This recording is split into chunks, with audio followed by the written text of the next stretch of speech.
Hey Doctor Who fans, and welcome to the Big Blue Box podcast. My name's Gary. My name's Adam. And this is episode 329.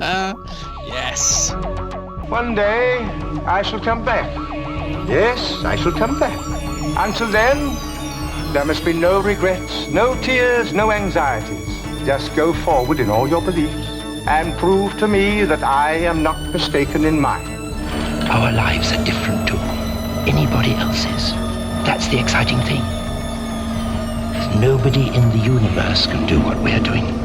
I've reversed the polarity of the neutron flow, so the TARDIS should be free of the force field now. You may be a doctor, but I'm the doctor. The definite article, you might say. The trouble with time travel is, one never seems to find the time. Change, my dear, and it seems not a moment too soon. Unlimited rice pudding, etc., etc. I am the doctor! For now, for this moment, I am the doctor again. The ground beneath our feet is spinning at 1,000 miles an hour.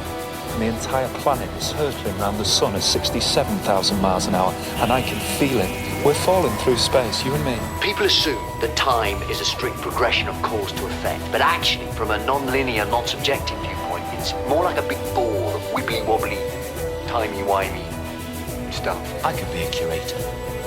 I'd be great at curating. I'd be the great curator. I could retire and do that. I'm the doctor.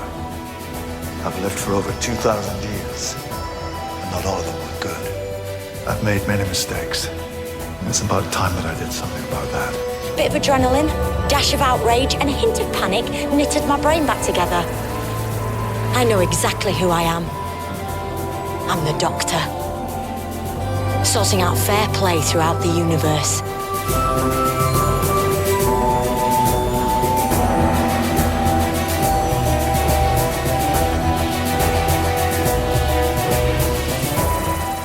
Hey, Doctor Who fan, Big Blue Boxy listener person. Welcome back to another week. I hope you're keeping safe and well. You've had a cracking week and that you've managed to do something Doctor Who related. Yeah. Indeedy. Welcome back to another week. Last week, it was our review of The Name of the Doctor. So I hope you enjoyed that one. Bit timey-wimey, that one. Yeah, a little bit, yeah. Time streams and all that malarkey. Yeah, I did get a bit timey-wimey, but it was a good review though. It was. We just haven't dived into any of that whole last section of Matt's era, really. We've not dived into the insert word here of the Doctor episodes. Series 7, isn't it? That's why. Series 7. That strange old series. Series bleeding 7. Yeah. Yes, indeedy. It's not like Series 5 all glittering on, oh, Series 5. And then Series 6, you're like, and then 7, it's like, Here we go. Yeah.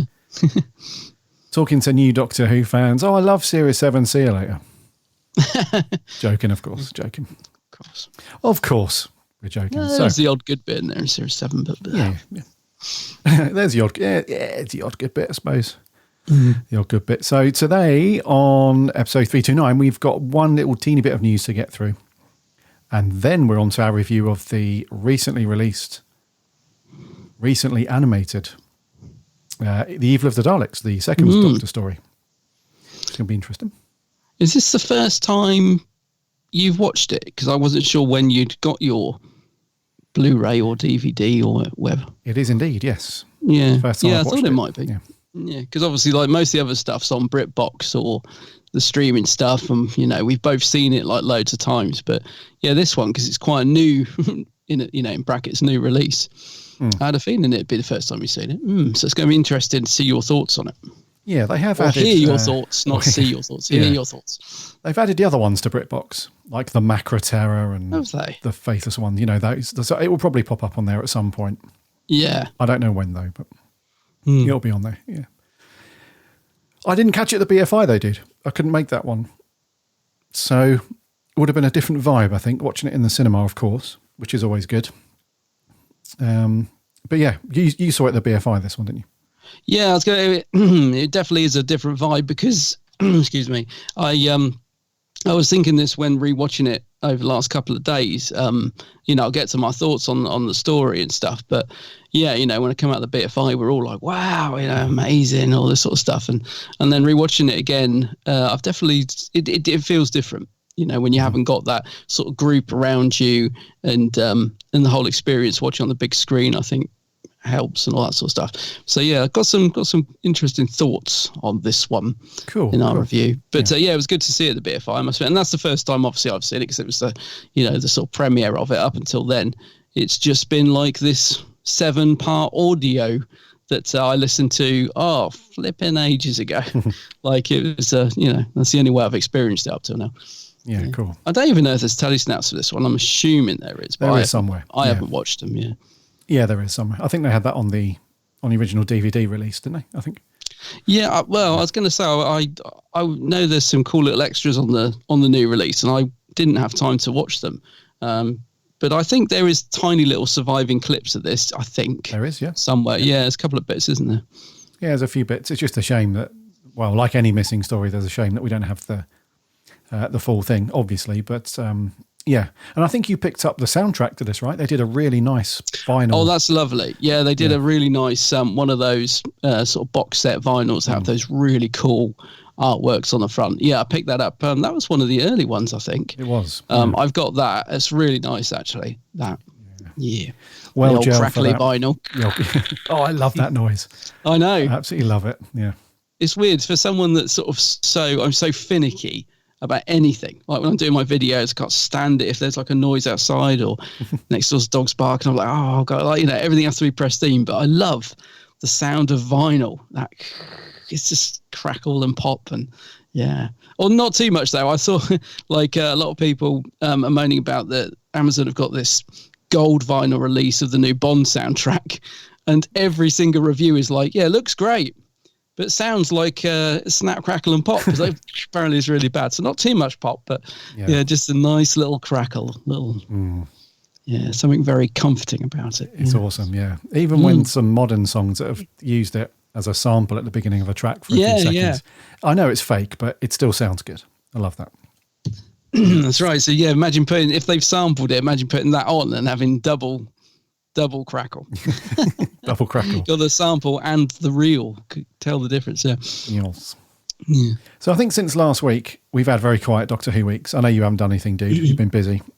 Yeah, no, I mean, even getting these 7 episodes rewatched was quite tough. I was literally only finished this last night. So yeah, been quite busy week. Haven't really done anything Who related. Yeah, same. Same for me. One thing that I do want to mention, a shout out to another podcast. So the Doctor Who show. There are other podcasts? There are, surprisingly, yeah. What? There is a very cool podcast, which has been around for a long time, the Doctor Who show. Yes. Oh, yes. Our Down Under buddies. And Rob runs another show alongside their main one called Primary Sources, which is very cool, where he basically picks an old Doctor Who magazine from the classic years and invites people on to talk through the letters that listeners or viewers sent in at the time, which is very cool. So he invited me on. This was a couple of weeks ago now, but it's only just come out on his on their show. But go and check it out. We talk about some letters that were sent in at the end of McCoy's era, or towards the end of for Doctor Who magazines. That was very good. So thank you very much, Robert, the Doctor Who show, for having me on. Just do a search for the Doctor Who show. It shows up in all the podcast apps and stuff. So that was very cool. Let's go and check that out. And the only other thing I've done, well, not really done, but I pre-ordered this book. I don't know if you remember, dude. It's called The Long Game. Oh, yeah. I want to get this, yeah. Yeah, by Paul Hayes. And it's it dives into that period of time between the TV movie finishing up and the show coming back in 2005. And it dives into basically, the behind the scenes at the BBC, bringing the show back and all the challenges and all the stuff that went for that. So that arrived yesterday morning, which is very cool. It's a really cool little book, a lot thicker than what I was expecting. It's by the same company, the same publisher, that did the really good Wurzel Gummidge book. Yes, 10 Acre Films. Is that what they're called? That's 10 Acre Films? Yep. Yeah. Yeah, so that's cool. I'm going to dive into that at the weekend, see what that's like, and I'll give you my thoughts on that once I finish the book. But yeah, looking forward to that, dude. So that's the only sort of Doctor Who-y things we've done outside of recording stuff. So yeah, quiet, really. Let me know your thoughts on that book, because I want to pick that up. I've got my eye on that, because it's just sold out, but they're doing another run they're doing a second printing of it. And yeah, it sounds really good. That quite intrigued by that whole hiatus period and how the show was brought back. Sounds pretty cool. Yeah, because you don't really hear about too much of that. I guess you call it the dark times. It's a bit, it's similar to Star Wars between when the original trilogy finished and when the prequels came back. They had that whole, years and years of no official movies coming out, but they filled the gap with like loads of cool books and games and everything. Doctor Who's similar to that, where they still kept all the novels and books rolling within that time, and Doctor Who magazine and audio stuff. So there was stuff going on, but we just didn't have any proper quote unquote content from the BBC. So you always, there's loads of books and documentaries that you can watch around the making of the TV movie, and then there's plenty of stuff that you can read about the 2005 comeback, but not a lot about that in-betweeny bit. So looking forward to diving in and seeing what the suits at the BBC were thinking and bringing the show back. So yeah, we'll report back. Sounds good. Yes. Sounds blimming good, that. Yeah, so before we crack on with the news and then on to our review, if you are coming back to listen to our show, then welcome back, one of the Grizzled Ancients. If you've just found us, if this is your first time listening, then welcome aboard the TARDIS. It's great to have you here. Remember to follow this podcast on whatever podcast app you get your podcasts on. That way you won't miss a show when it lands every single Friday. Hop over to the website, www.bigblueboxpodcast.co.uk. You can also listen to all the episodes over there, all for free. There's also links there to go off to our social accounts. We're on Instagram, Twitter and Facebook. So give us a like and a follow as we chat Doctor Who over there.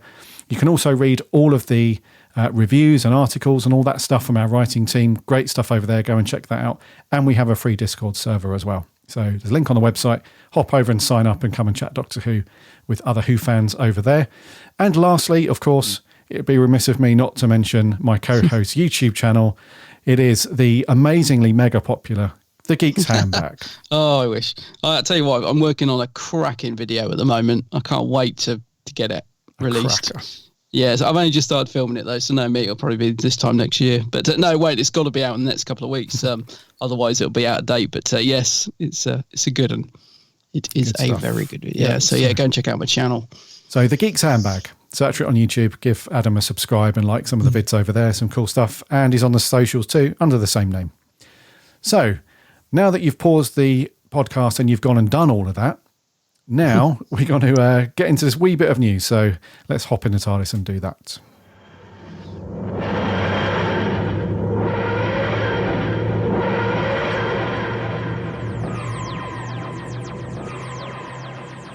So, Series 13 is almost upon us, dude. Yeah, I know. It's finally here. Yes. So if you're listening to this podcast on launch day, I guess you could call it, on Friday the 29th, then we are literally just over 2 days, 48 hours away, whatever, which is good. Last week, we spoke about the announcement for the episode 1 title, which was... was it Halloween? The Halloween Apocalypse or Apocalypse of the Halloween thing? Halloween Apocalypse. That's the one. Yeah. We've now got the episode 2 title. Hit me with it. So the potato heads, dude. They're clearly the focus for episode 2, and the title is War of the Centaurans. Ooh. And I should probably say, we should correct ourselves a little bit, that because this is a 6-story single arc, the BBC have labelled these as chapters. So this is chapter 2. Chapter 2, which is very trendy these days. A lot of Netflix shows and everything, they all do this chapter or book of, it's not, who wants to view TV shows as episodes anymore? Eh? So yesterday. Yeah. So November 7th, which is obviously not this Sunday, the Sunday after. And we can assume, rightly or wrongly, we don't know as yet, that it's going to go out at the same time as episode 1, which is 6:25, something like that. Yeah. So what do you reckon, dude? The old Centaurans are back, and the title is quite intriguing. So War of the Centaurans. So that insinuates that something big is going down with the whole the old potato heads. And that picture, they've released a couple of pictures, and you mentioned it earlier before we recorded that the one where the Centauran on the horse, his face This looks really funny. It's like he's been whacked with a massive boxing glove right in the middle of his face. But are you up for this, dude? The Sontarans? Yes, I am. I am up for it. Yeah, I like the look of the new Sontarans. I think so we've gone away from the sort of shiny metallic blue from is it the Moffat era or RTD era? Anyway, those guys. And this is a sort of much more battle armor, and the sort of masks that they've got now remind me a bit of more of the classic era. The face is quite funny because he looks really grumpy, and I don't know why they're riding a horse. Not sure what that's about, but yes, I like the look of it. I'm intrigued, and what's it called? War of the Sontarans. Correct. Yeah, I mean that suggests action and excitement, doesn't it? So I'm quite looking forward to this. I mean, I like the Sontarans anyway. They've had some great stories throughout the Doctor Who's tenure. And they've had some not good stories as well. I know a lot of people feel like they've become a bit too comedic at times. I think mainly due to Strax and the way he was written, even though I find him quite funny for the most part. But I do get why people would like to see them back a bit more sort of kick-ass. And these look like they are going to be like that. We'll see. But, I'm excited for this, mate. What do you think? What do you reckon? I'm interested to the mask, because a lot of people have been a bit unsure about the mask. I think they look pretty good. Yeah, it does look pretty sweet. I like that they've kept it fairly. They've kept it true to the classic stuff. They haven't altered it too much, which is good. It does look a little bit. I don't know. I think just because the way the actor's face and the way they've put it on his face, it looks a bit baggy. That makes sense. I know what you mean. Yeah. But it's not. That's probably not a bad thing. It's all good. I think it's cool. I'm more intrigued to see how the Chibbnal era, Chibbers specifically, has handled Sontarans, because back in the classic years they were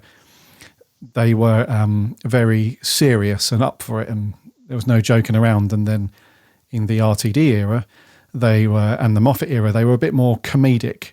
Yeah, definitely. I'm not just talking about Strax, because that was very on the nose comic relief. I'm talking about just them in general in the episodes that they were in. They just seemed a bit more, not as serious and as much as threatening as they were in the classic years. So it'll be interesting to see how Chibbers handles these, if he goes back to that very much, they mean business, or if it is a bit more lighthearted and, a bit more comedic. So, yeah, can't wait, dude. Can't wait to. It's exciting, isn't it, when we've got New Who just round the corner, and the hype train's getting a bit faster all the time, and it's going to be good. Good. I was going to say, I can't remember the Sontaran's name, but do you remember, it's so long ago, but we watched that Sarah Jane episode, which had a new Sontaran guy in it, and I remember we both liked him. We said he had a good balance between quite comedic but also quite scary. I don't know if RTD wrote that episode, but he was a good Sontaran, and we had Stahl from the Tennant era or whatever. But I think that was that story was The Last Sontaran. Yeah, I remember we liked that one, didn't we? Yeah, I think so. I think it was Karg. That's it, Karg. Yeah. Seem to remember we liked Karg. Yeah. So, what are your at the moment right now? With the trailer and the promo pics. I mean, gosh, we've gone from nothing to about 1 million promo pics, which is great. But it's been, I'm amazed how many pics have been released by the BBC just in the last couple of days. They seem to be really throwing out the promo pics at the minute. It's as if like Chris Chibbnal's dropped his suitcase and all the pictures have fallen out, and he's like, oh no one's supposed to see all these promo pics we've spent hours taking. It's amazing how many pics we've got recently. So where are your excitement levels right now for Doctor Who? Because it's a couple of days away as we record that we're going to get New Who. Where are your excitement levels? Are you hyped? Are you sort of thinking, are you up for it, or are you just like, well, it's on Sunday? Where are you? I'd probably say I'm about 85%. Oh, that's pretty good. Excited, yeah. That's pretty good. Yeah. I think the thing that I'm most looking forward to, dude, is to not have this. It feels like it's all in, if that makes any sense. So with the past two series, Chibbers is floated in between writing the odd episode, which hasn't gone down too well for us, in our opinion.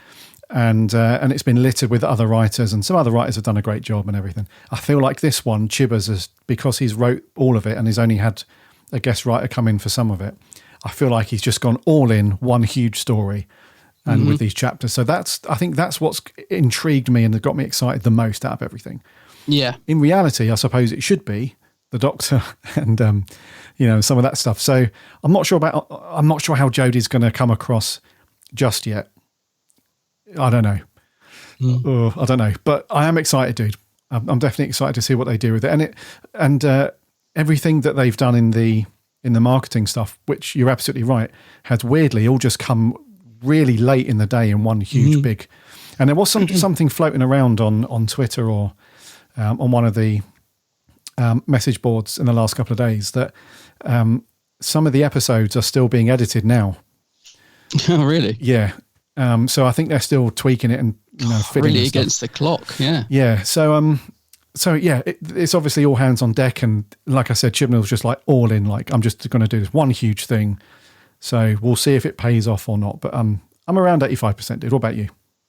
Yeah, no, I've gone from about sort of not really having any excitement to being quite excited, to be honest. Yeah, I'm really looking forward to Sunday. I love it when we've got New Who to review as well. It's just quite exciting to have something fresh that we've both never seen before and get our opinion on it. So yeah, I'm really looking forward to reviewing it next week as well. But yeah, my excitement levels are about 80% at the minute, which is about the same as you. So I'm looking forward to it. Yeah, that's cool. Cool. Yeah. Alrighty, let's put Series 13 out of our minds for a second then. Oh, actually, just bring it back for 1 second, because I've just remembered something. Have you seen the clip of Dan? They released a tiny little clip of Dan answering the door and telling his mate not to throw eggs at him. Did you see that? Yes, the little trick or treat thing. Because that's the first glimpse we've got of Dan. I thought oh, actually, he seems quite fun. I do feel like he's going to be the sort of light relief character, which we thought he would be. But acting wise and just the way he delivered the humour, I thought was pretty good. So that again has got me, it's a little bit of relief. I think, okay, he looks like he could be good. What did you think? Yes, I was talking about this with some people on the Discord last night, actually. Oh, yeah. And because, somebody put up that clip. And the more I thought about it, and I've watched that clip a couple of times, I think, do you know what? I think Dan is going to be very much along the same approach that they took with Donna, I think. Mm-hmm.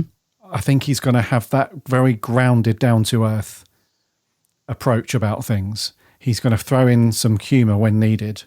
And obviously, well, I say obviously, it doesn't look or feel like, from the stuff we've seen yet anyway, that he's going to be gushing over the Doctor every 5 minutes. Yeah. And all that stuff. So I think it's going to bring a lot of Donna Noble vibes to the story, I think. That would be good. Yeah. A lot of people mentioning Segan's music. He's getting a bit of a battering on Twitter, saying the music didn't fit the scene because it's quite a comedic scene and the music was really sinister and it was kind of one note again. And people were like, Segan's not doing the music. But then it's a lot of people point out, like, out of context, you can't really tell, because that music could be building up to what happens at the end of the scene. So it could just be that they've taken the scene out of context. But I see what they're getting at. It's like, it's a funny scene, but you've just got Segan's really serious music in the background. It doesn't really fit. But we don't know, as I said, we don't know what the scene's building up to. So, it could work in the overall episode. Well, yeah, I think context is really important there. I think you have to see the whole thing and the build-up. But having said that, I'm not sure I agree with that, dude. I mean, that could be the case, but there's been countless, thousands of times in movies and TV shows where, in order to enhance the comedy, you go the other way with the music. And the same with like horror films and action films, where they do this thing where someone's being murdered or there's something bad going on, but there's some funny, sort of upbeat, light-hearted music playing in the background. I know what you mean. Yeah. So you flick the switch sometimes, and at times that can actually enhance what you're trying to do. Yes, I get you. Do you know what I mean? So, yeah. We'll see. We will see. Definitely. Got me intrigued, that one now. Yeah. Right, roll on Sunday. Right, let's put it out of our minds for a minute. Okay, let's put it out of the back, yeah. Yeah, because we're on to some Troughton stuff now. Dude, Troughton story number whatever from his first series, I think. I think it's his first series. Yeah, so what are we doing, dude? So yes, we're on to the newly released, newly animated, The Evil of the Daleks. We are all of us the victims of a higher power, a power more evil and more terrible than the human brain can imagine. Creatures burst out of the cabinet, invaded the house. They've taken my daughter, Victoria. They ordered me to steal a box belonging to you, and thus lure you into a trap and transport you here. What are they called, these creatures? Doctor! Do whatever it is they ask, I beg of you. My daughter's life is in your hands. We have your time ship. We will destroy it unless you help us with an experiment. What experiment? Do not question. I will not be your slave! Doctor, I beg you. For pity's sake, let me go! When you are told to speak. Where is your companion? He is the human being who is to be tested. Obey the Daleks. You are in our power. Obey. Obey. Those pesky Daleks. Cool. Pesky.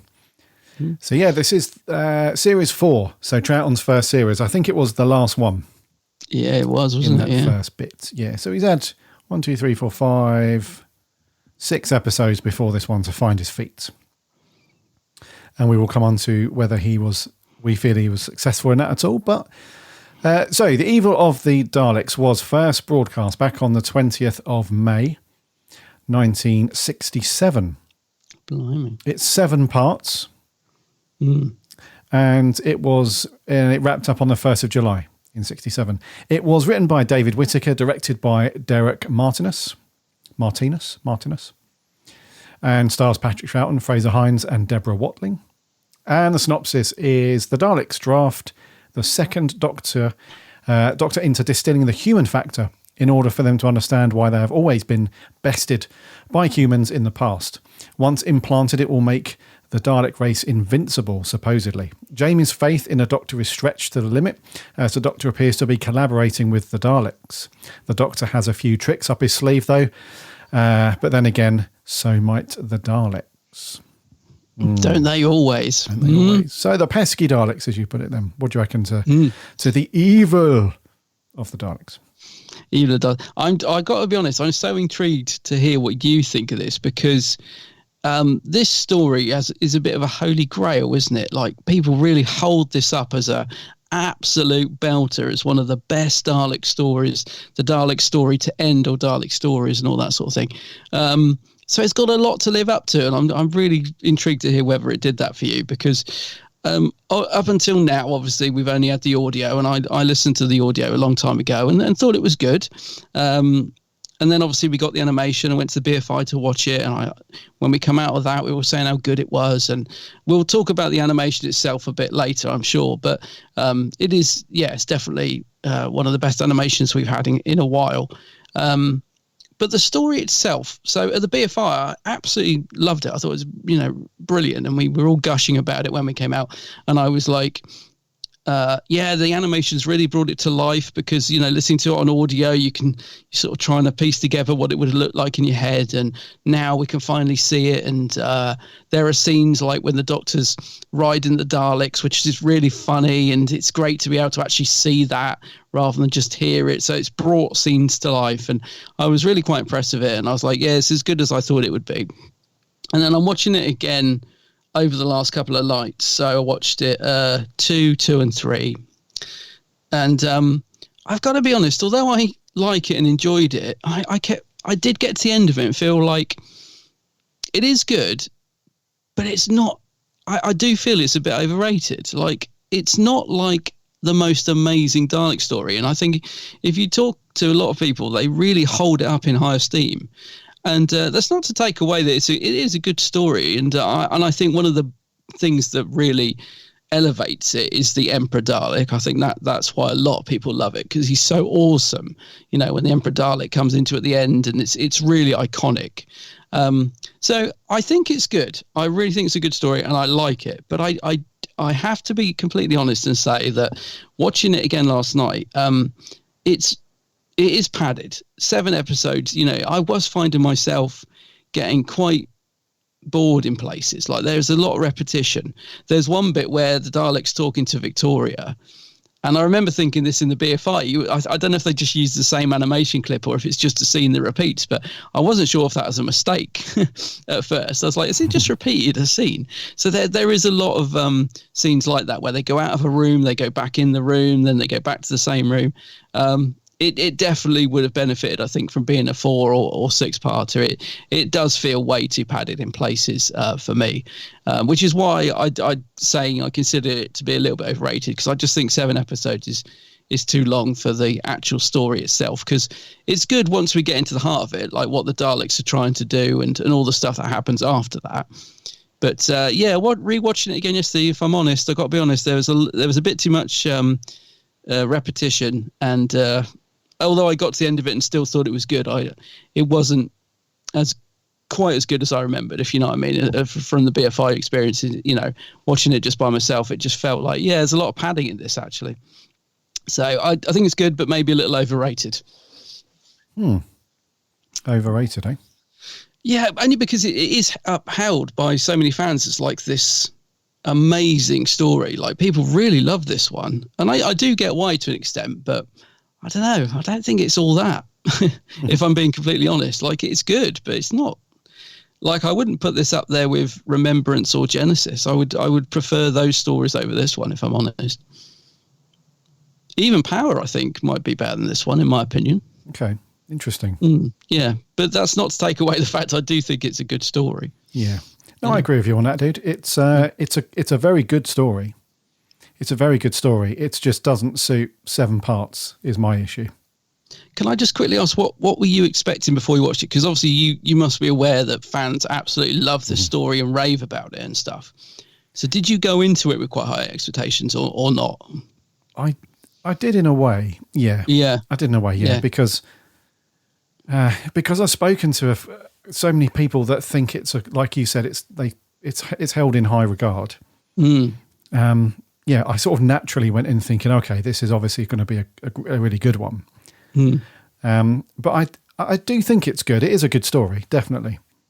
It's good, but I wouldn't say it's the best Dalek story from the classic era, and it's certainly not. It certainly has its pacing problems. Yeah. I mean, why?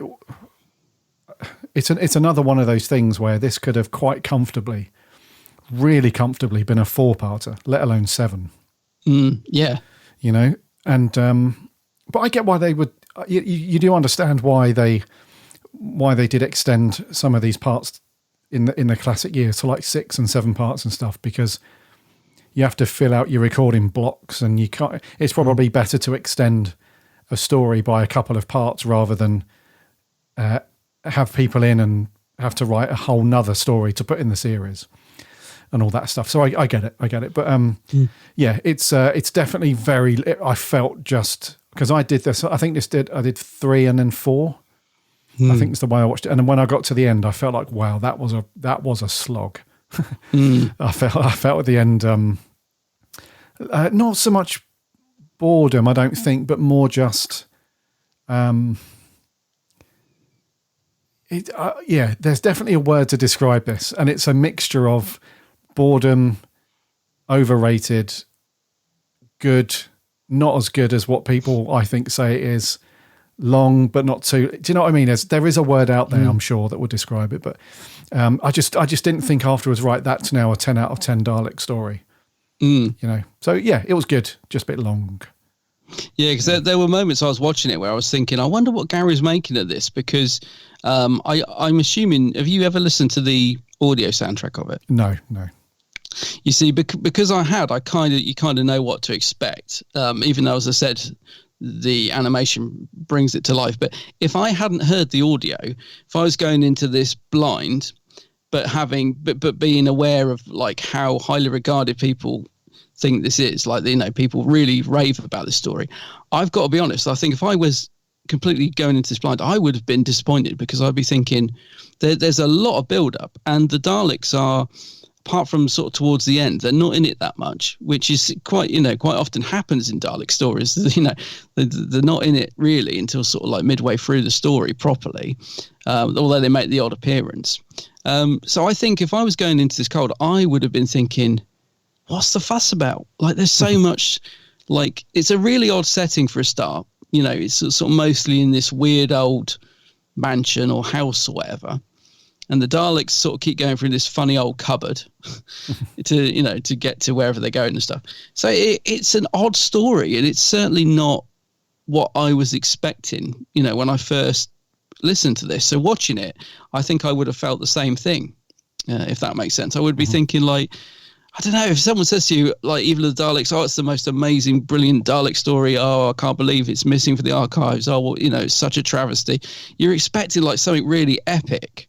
And this story really takes its time. It just, it just plods along, and the Daleks come in and they're doing a bit of experiments. And there's some, don't get me wrong, there's some really interesting stuff, like the Doctor working with the Daleks. Troughton, it's interesting that it's his first series, because he does feel a bit different in this, like in a good way. He's like, he's really having a bit of a blow up with poor old Jamie. A couple of times he has a Doctor really lets loose, and it's not often we see the Doctor getting cross like that. The second Doctor, sorry, I should clarify, not the Doctor, the second Doctor. It's not often that we see him really losing his rag like he does with poor old Jamie in a couple of these scenes. And I mean that in a good way. I think it's interesting to see that side of the Doctor, because it makes you feel like he's under pressure, and, we don't often see him get so cross. So, there's lots of good stuff going in. It's interesting to see him working with Daleks. This whole idea at the time as well, I think would have been interesting, that the Daleks are trying to get the human factor, which did then, of course, remind me of Daleks in Manhattan, which we reviewed recently. I think I'm glad we reviewed that only a few weeks back, because I don't know if I'd have made the connection otherwise. But that's quite a similar idea, isn't it? The Daleks trying to do something like that. But obviously back then, this is a much more new idea. So I think it would have felt more fresh, if you like. So yeah, there's lots of interesting stuff going on. And you get Victoria introduced, even though she doesn't really get to do anything, bless her.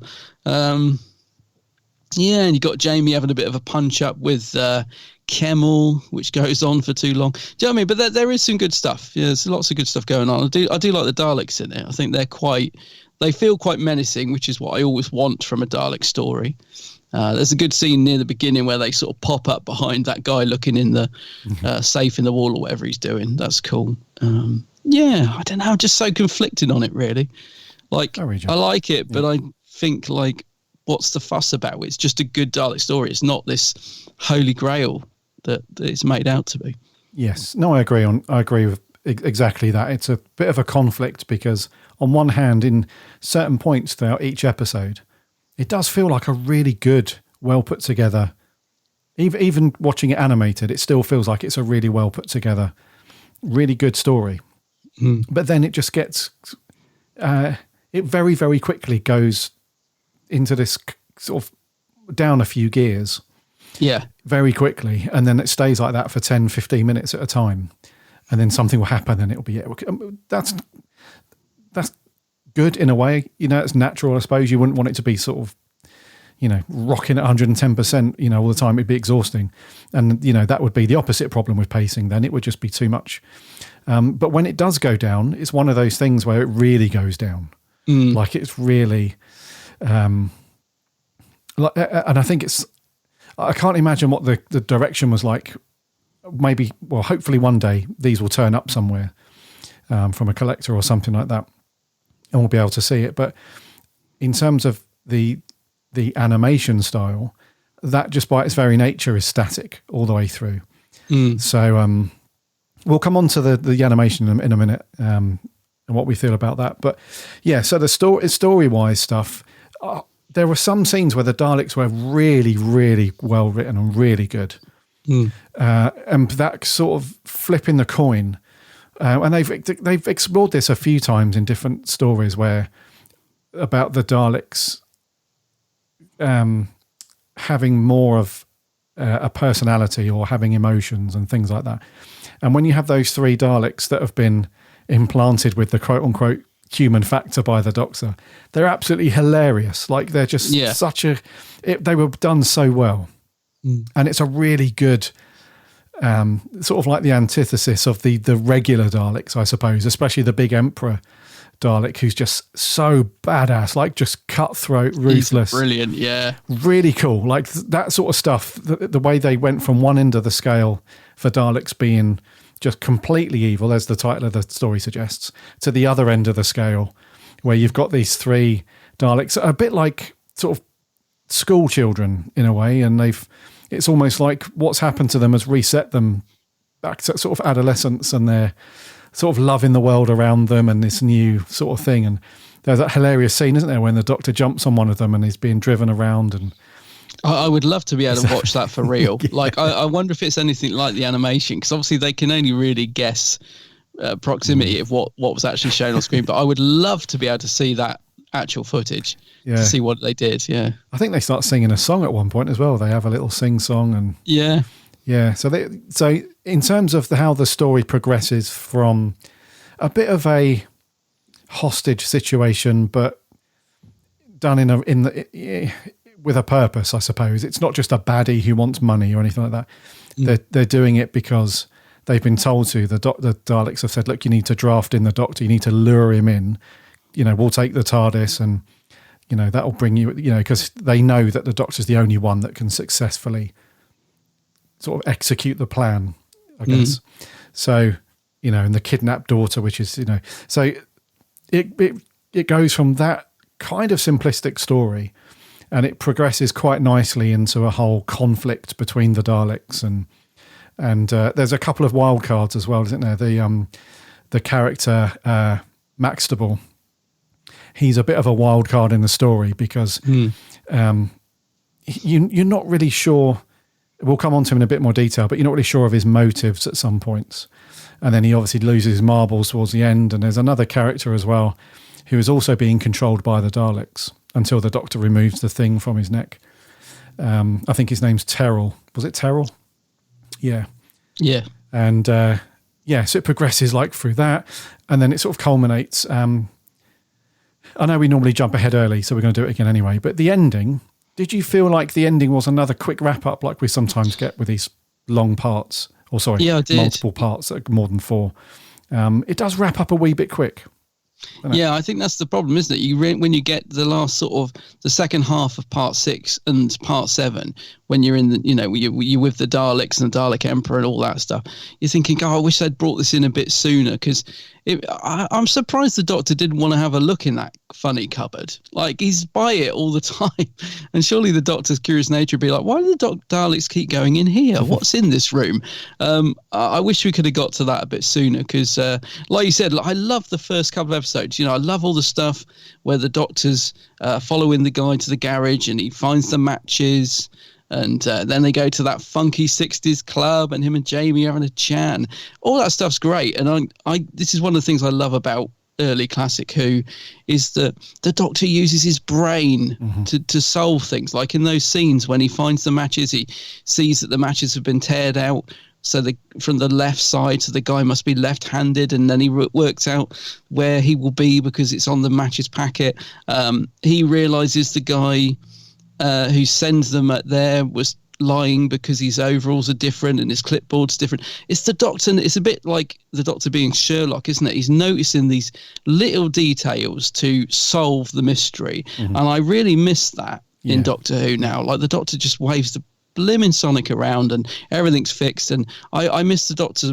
Like, the third Doctor used to make gadgets, and the second Doctor was clever and picked up on things, and that sort of stuff I really miss from the Doctor's character, the sort of cleverness that the Doctor has inside. And I think that's what I loved about the beginning of this story, was just the second Doctor being so blimmin' awesome and trying to piece all the puzzle together. So I love the beginning, love all the stuff at the end, but I agree it does wrap up too quickly.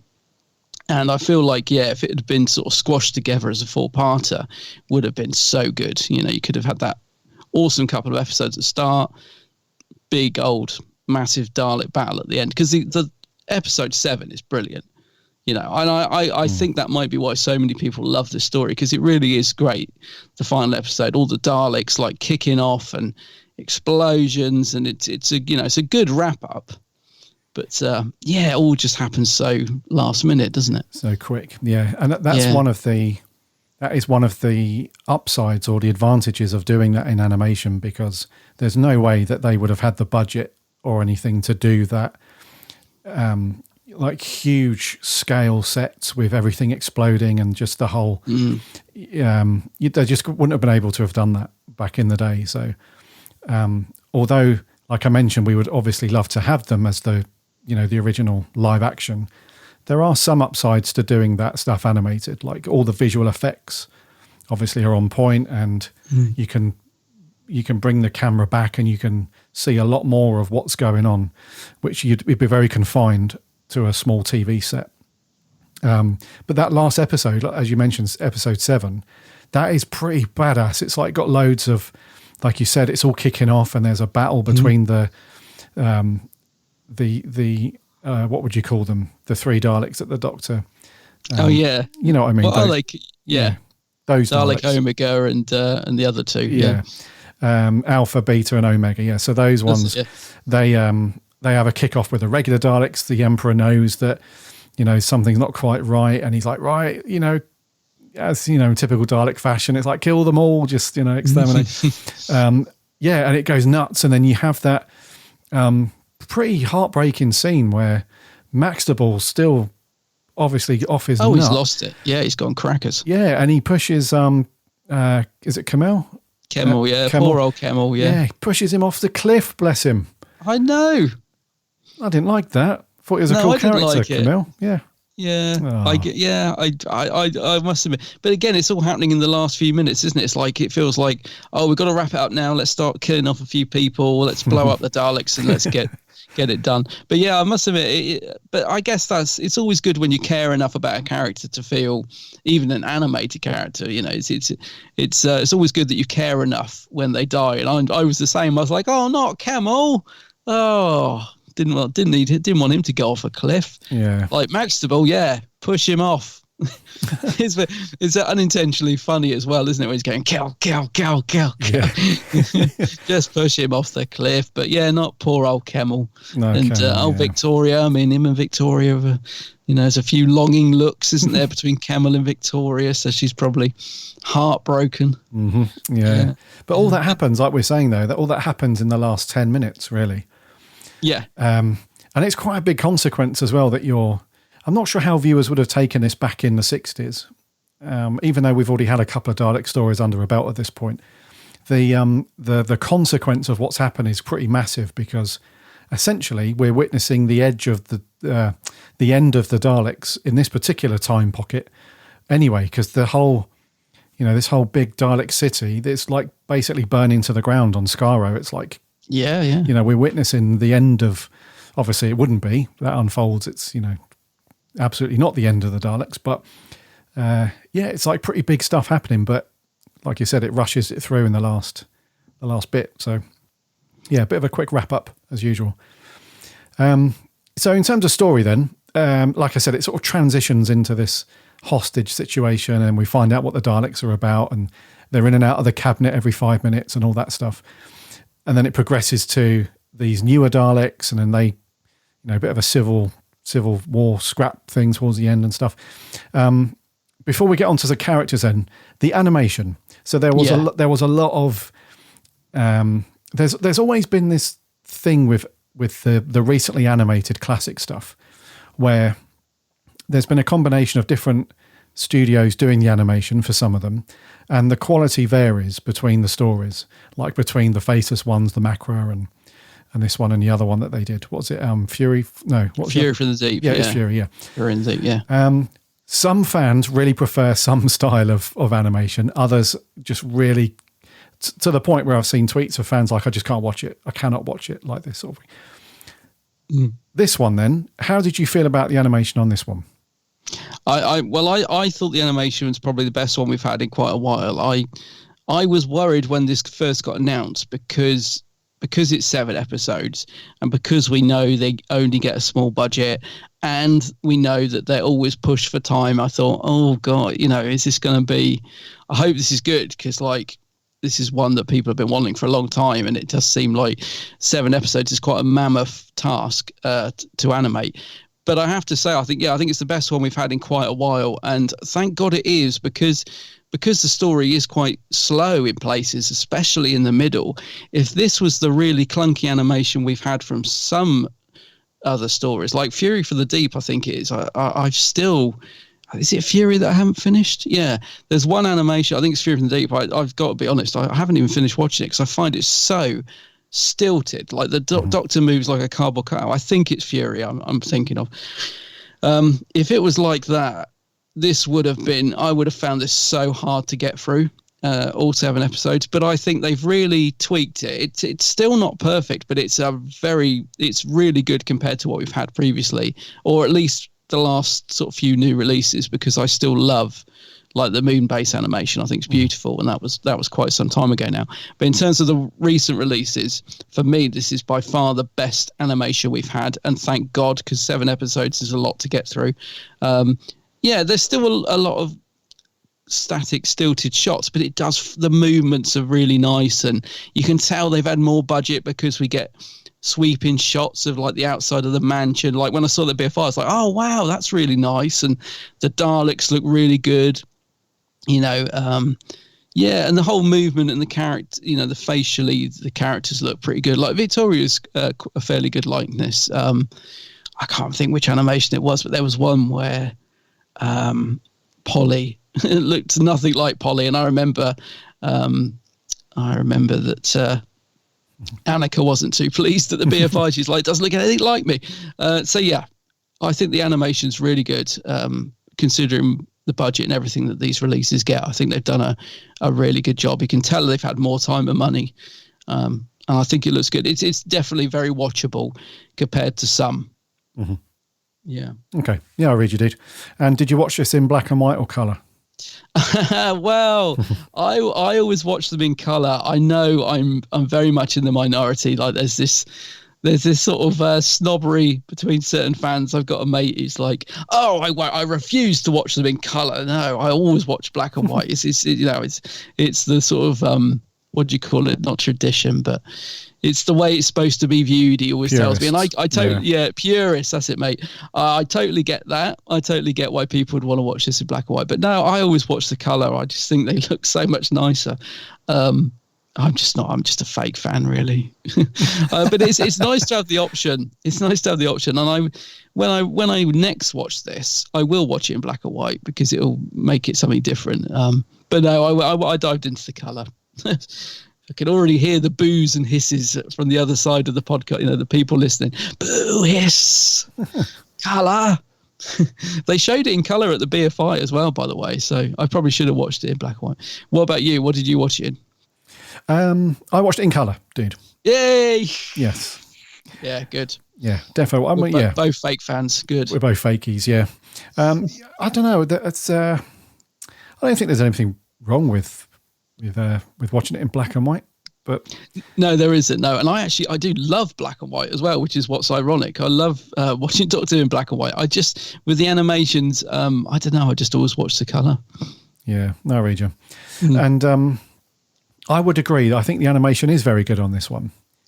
They did a really good job on it. I still think that there are some portions of fandom that I think expect a bit too much from these animated shows, because especially with episodes like this, where the number of episodes obviously increases the more money needed and the more time to do them and stuff. So we have to remember that BBC Studios is it doesn't have an endless pot of Doctor Who money, to do this stuff.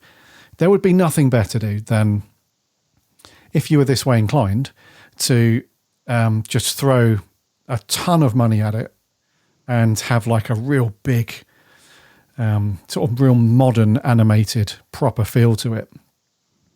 A bit like some of the newer Netflix animated stuff, like the He-Man thing that came out a couple of months ago. And, it looks like absolutely amazing and stunning. But the fact is the BBC doesn't have that amount of money. So you can only do so much. So although the animation's a little bit static and looks a little bit janky in places, and it looks like there are some scenes where it looks a bit like a PowerPoint presentation where the movement is very, very linear and stuff like that. But then there are other scenes where they've used some 3D work, like there's some exposition shots where it pans around the big Maxtable's mansion and stuff. That's all done lovely in 3D and all that. So you can tell that they're moving forward and they're doing more stuff with it. But there's got to be a bit of a glass ceiling, which is the funding of it in the time, you know. So the Beeb will, you know, likely say, you've got this amount of money to do it and it needs to be done by this time.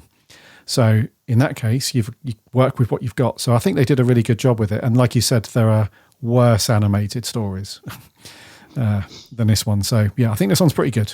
Definitely. There's definitely a progression, isn't there? You can definitely see a progression in the animation style from previous ones.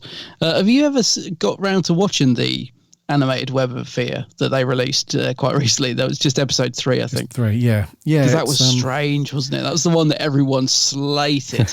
But I mean, it wasn't great, but I didn't mind it because it had movement to it. I think that's the thing.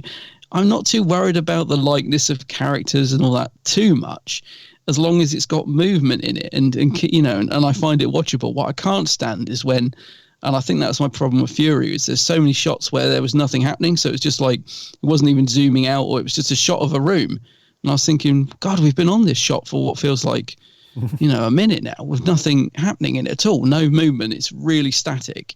And the characters sort of move very statically as well. So although people slated the Web of Fear one, I thought, well, at least it's got a bit of movement to it to keep you invested. Yes. But that's the one people really, you know, got their knives out for, wasn't it?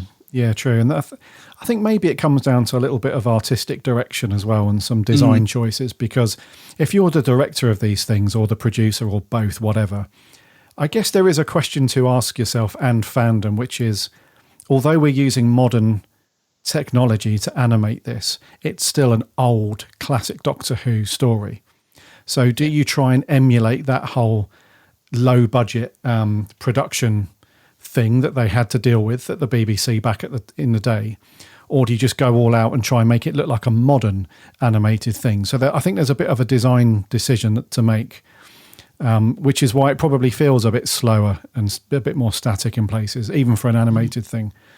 Because I think if you try to implement modern filmmaking animated styles to it and stuff, you'd end up with something looking like a Pixar film.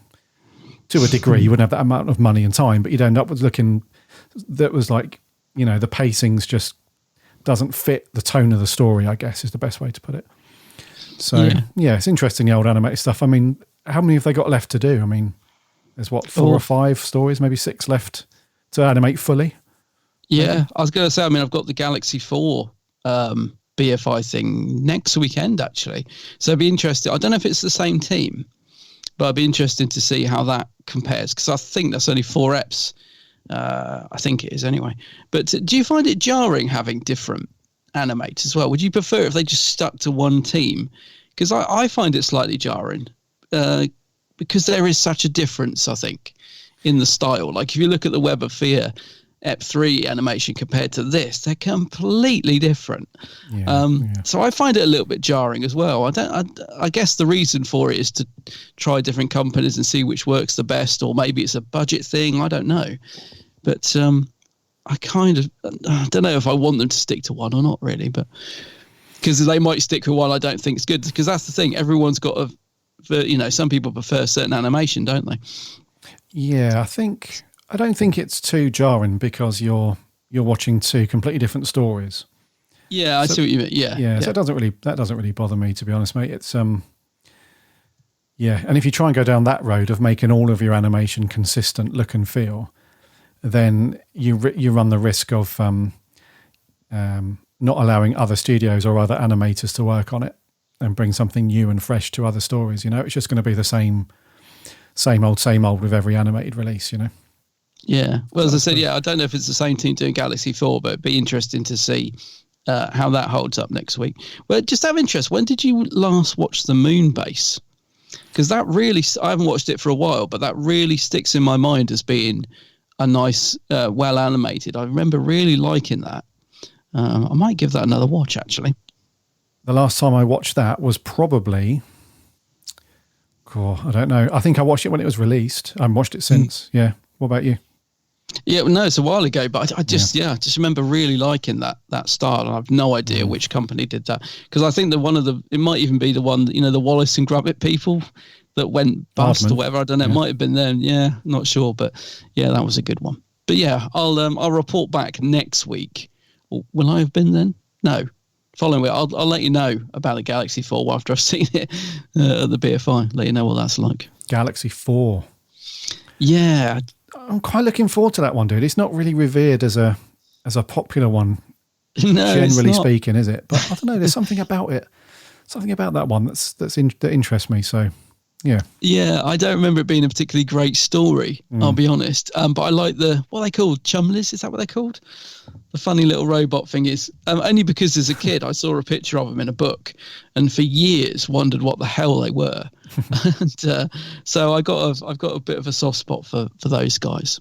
Yeah, But yeah, weirdly, actually, the Dalek Emperor's head, I noticed in the animation, looks a lot like a Chumley. I don't know if that's it could even be made from that, because they probably recycle bits and bobs from different monsters. And so yeah, I did wonder that at the time, is that Chumley on his head? But anyway, Chumley. That's what they're called, because people, I know, Chumblies, I don't know, those funny little robot thingies. Chumley Warner, Mr. Chumley Warner. Yeah. Before we move on to some characters, just want to stick with the Daleks for a second. What did you think to the concept of the Dalek Emperor then? Because we at this point in the show's run, I suppose, we'd already had a couple of books out at this point. So I think there was Invasion of the Daleks, which was I think the Emperor was in part 1 and 2 of this book called the Dalek Book. All right. Originally titled. Yeah. And there was another book as well, which was like a slightly shorter book, I think, called Dalek Planetarium, where the authors had put together this concept of this Emperor Dalek and stuff like that.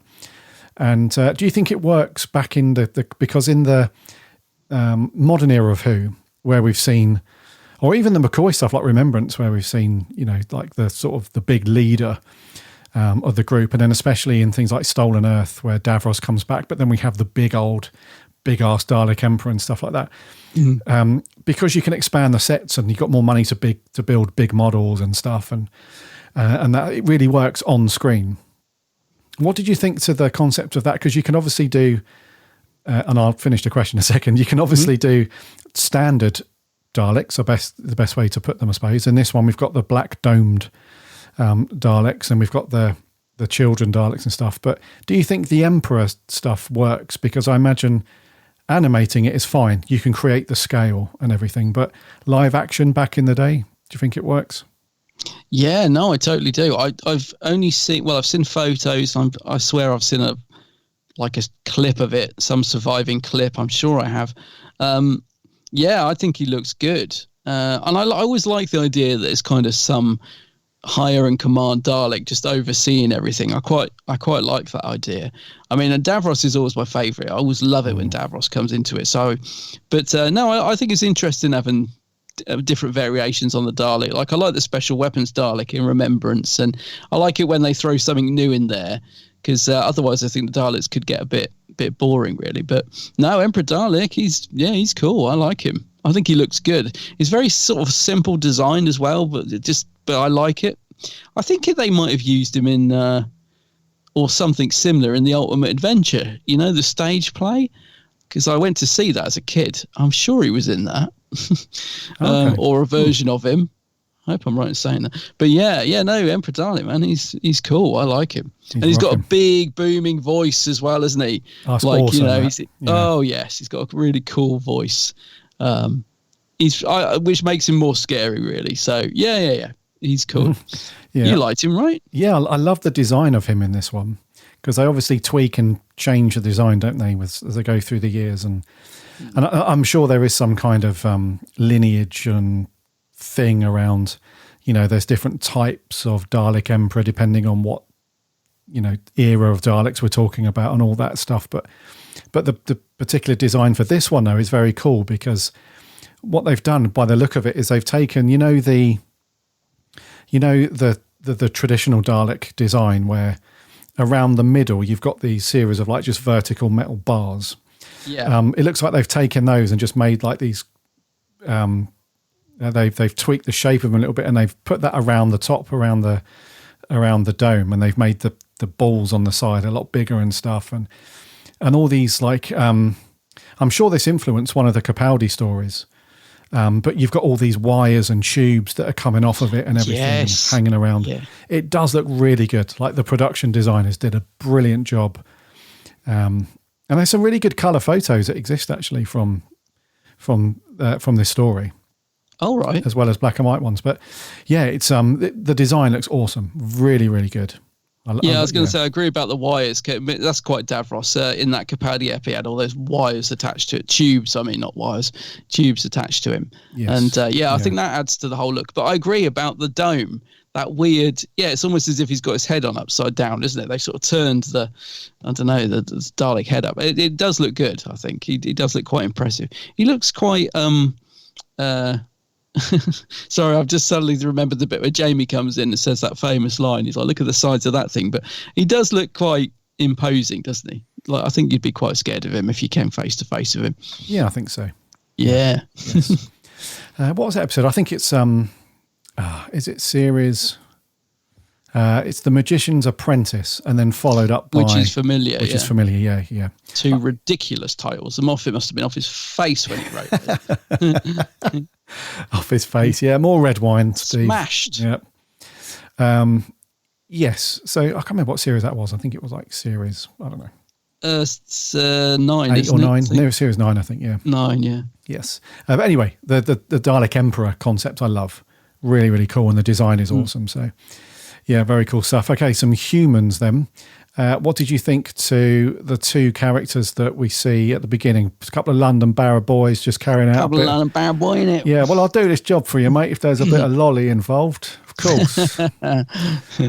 So we had those guys. They were fairly, standard by the numbers, I suppose. You want a bit of a handyman, as it were. Yeah, they're all right. Yeah, not too bad. What did you think to the dude that we see very early on then that's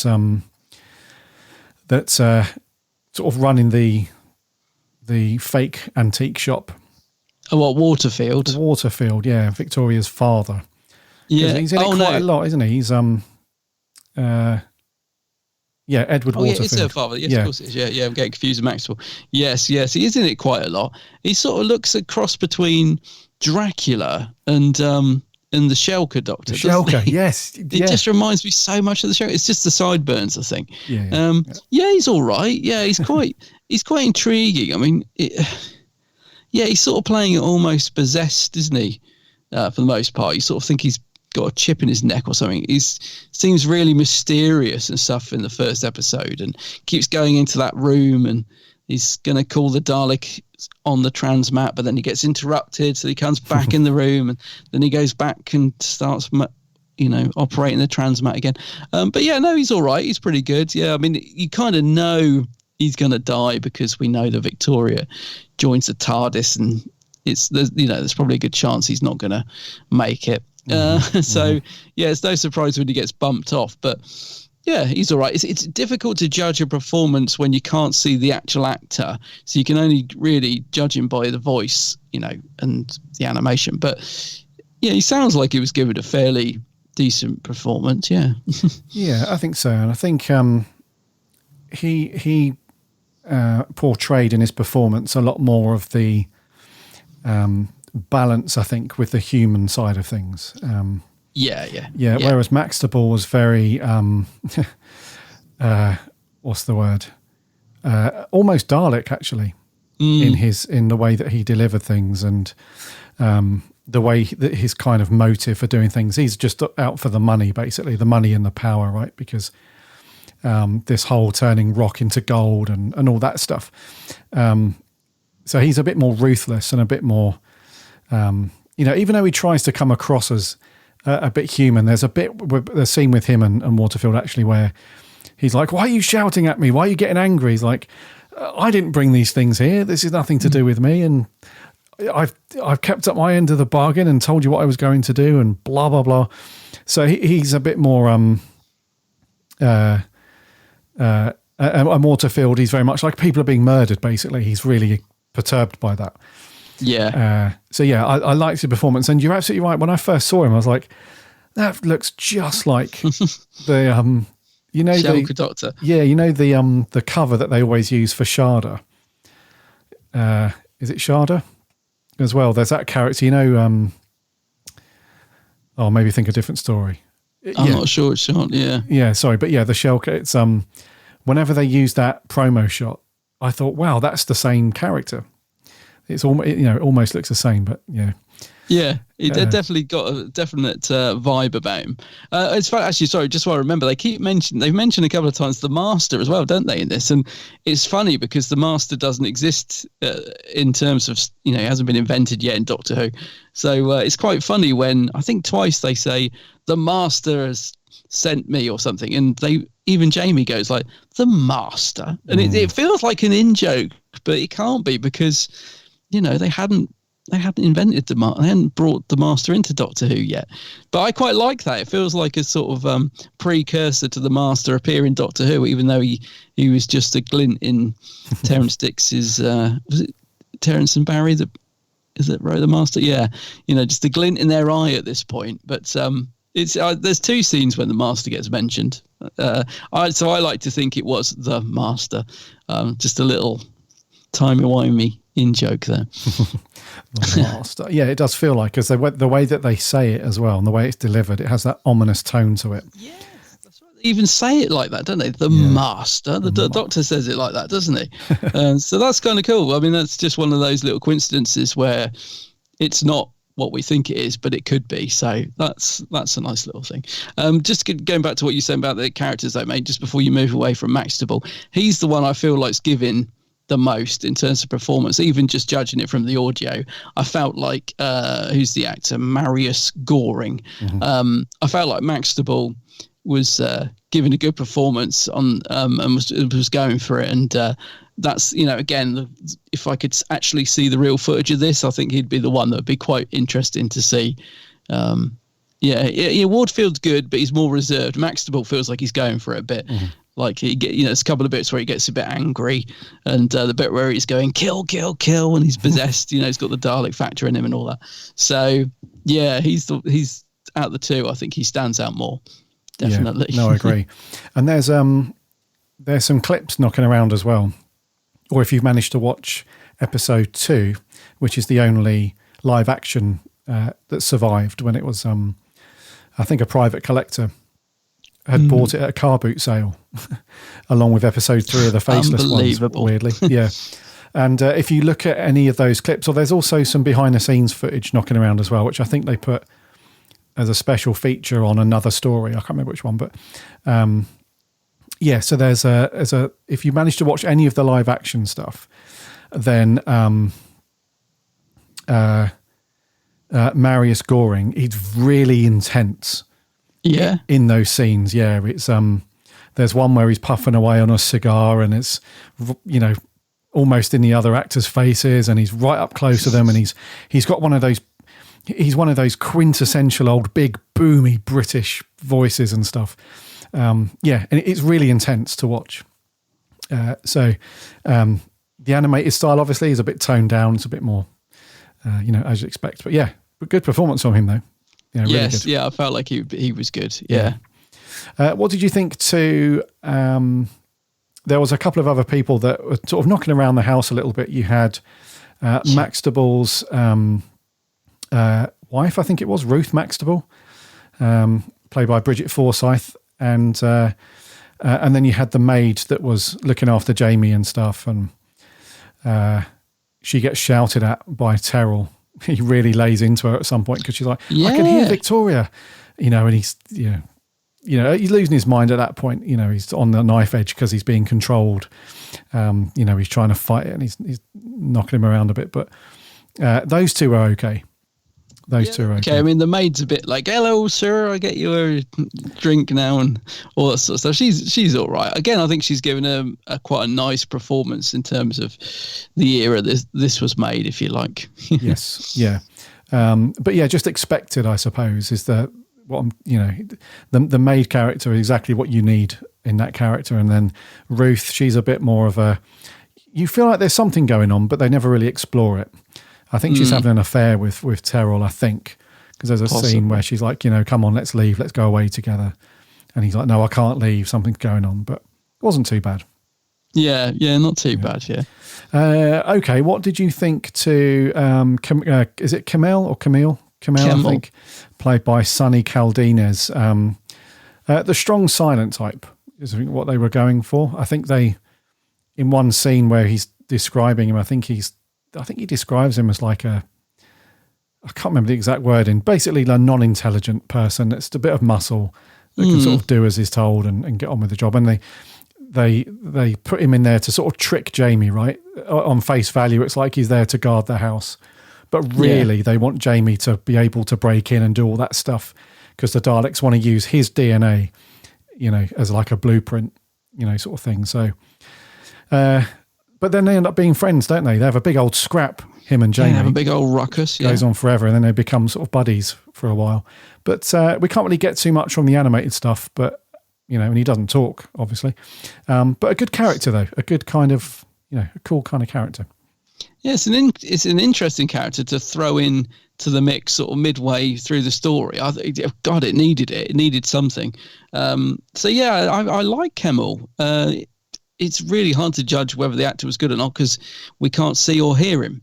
But I like the way he's been animated. I like the look of him. It's something a bit different. And it's an interesting character. It's something a bit different. The fact he's a mute, the fact that we think he might be bad because he has to begin with because he has that fight with Jamie, but then we realise he's a good person at heart and he wants to rescue Victoria. So he's an interesting character, Kemmel. And as I said, it's always good when you like someone enough that you care when they die in terms of characters on TV. So I definitely didn't want to see Kemmel die, and it is sad. So yeah, he's good.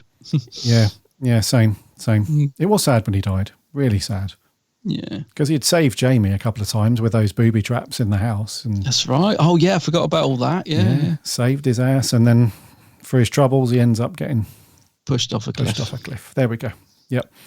Right, main cast then. When I say main cast, Deborah Watling then as Victoria. Obviously not a companion at this point, so we can't really criticise for her not being given enough to do or not enough to do or just running around screaming.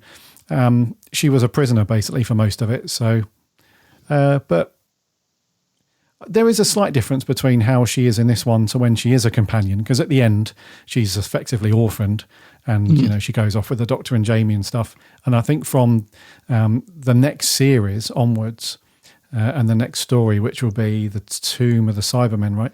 She definitely has... She jumps up a little bit in her confidence, like immediately as a companion in the next story. But in this one, she's just a bit, and this is not a bad thing, but just expectedly just a bit sort of flat. Yeah, I was going to say she doesn't really get anything to do, and I love Deborah Watling, but the character of Victoria was often written to be quite whiny, very, screamed a lot and all that sort of thing. So it's not really her fault, but yeah, she doesn't really get a lot to do. But I like, I like the fact they've introduced the character of Victoria. I love the fact the Doctor takes her under his wing, when her dad dies and stuff. And there is a really nice scene, actually, which I'd forgotten about until I rewatched this last night. There is a lovely scene between the Doctor and Victoria where it's in the prison cell, I think. Doctor starts talking about his home and all that sort of stuff. And I thought, that reminds me of the scene they have in Tomb of the Cybermen. There's a bit where they have a nice little chat about family and stuff. So that was a nice scene between the two. And when she gets scenes like that, I think Deborah's brilliant. And her and Pat, I love the sort of the relationship between the two of them. So, yeah, sadly, she doesn't get a lot to do in this one. But it's weird because she is quite central to the story as well. So... Yeah, but yeah, she's good. I think you're right. She does have better moments in other stories. Yeah, definitely. Yes, for sure. Yeah. Yeah. Fraser. Fraser's awesome. Oh, Fraser's great. And blimey, poor old Jamie. I mean, he gets knocked out, thrown on a chair. He wakes up, looks out the window. He's just getting himself, I'll have a cup of tea. Maid brings a cup of tea. That's better. I feel all right now. Turns around, gets clobbered on the head again, straight back to being like, I mean, he has, and then the doctor's having a go at him and shouting at him. And then there's a sort of trust issue, which is really interesting, where Jamie's not sure if the doctor's, been Dalek-ified. Yeah. So there's, Jamie, I think Jamie gets some great moments in this, and I can just imagine Fraser was great in it, because he comes across really well just in the audio for the animation. So, I think Fraser on top of his game in this one, I think. Yeah, he goes through the ringer a bit, doesn't he? He does. He's a straight shooter, isn't he, Jamie? He says it how it is, and is not afraid to get his hands dirty and stuff. Yeah, he has a cracking one again. He's such a good companion, Jamie. He is. Really cool, and he does go through it, doesn't he? So those those things. Scrap with Camel. He's hit on the head twice. Yep. As a ruckus with the doctor. I mean, he gets a lot thrown at him in this one. Mm-hmm. Yeah, no complaints on Fraser Hines on this one. He's really consistent, Fraser Hines, as the companion. There's none of this like we have with some other companions, where some episodes he's a bit whiny, some episodes he's quiet, other episodes he's on form. He's on form 99% of the time, isn't he, Fraser? Yeah, definitely. Yeah. He has a good one. And then old Pat then. So Pat, a pretty good range, I think, in this one, it's fair to say. He gets really angry at some points. He gets angry with the Daleks. He starts to lose his patience with Maxtable and Waterfield when they take him back in time. He's at the old house and he just can't get a straight answer out of them. He gets to the point where he's like, what the bloody hell is going on? And then his face just drops when he sees that Dalek come out of the cabinet.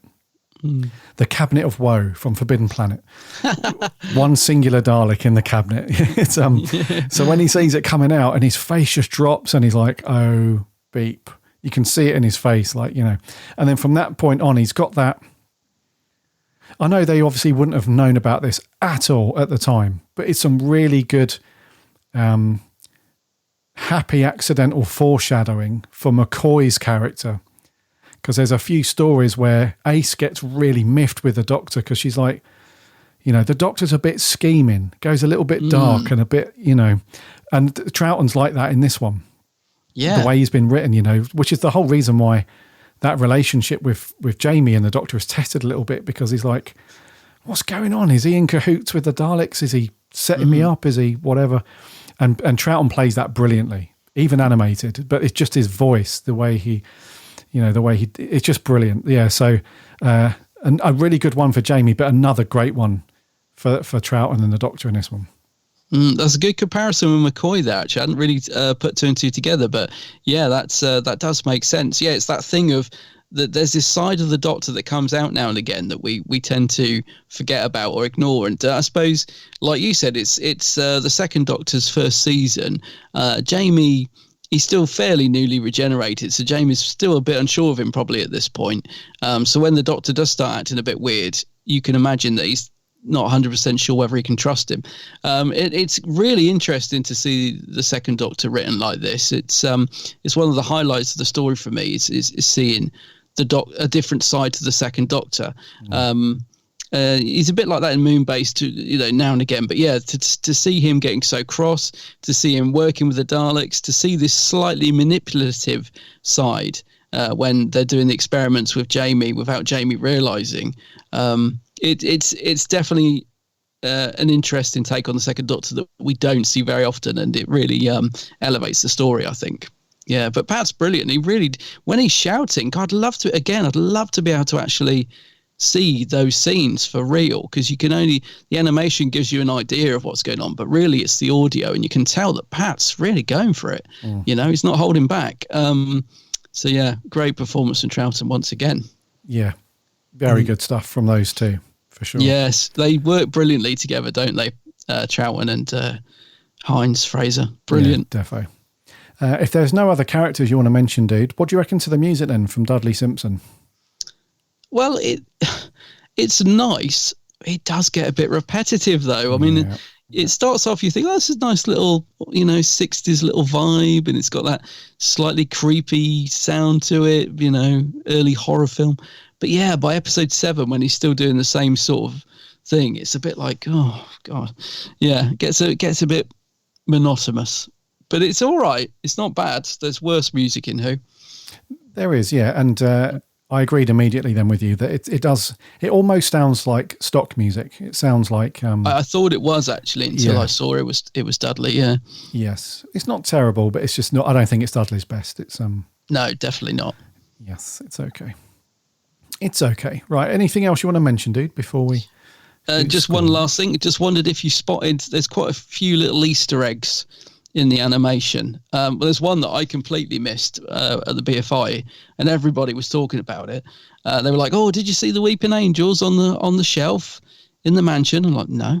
And then so I specifically watched out for them this time, and yeah, they're so obvious. They're like they're in quite a few scenes. They're just on the you know, in the mansion, you know, where Jamie's knocked out and all that. The fireplace.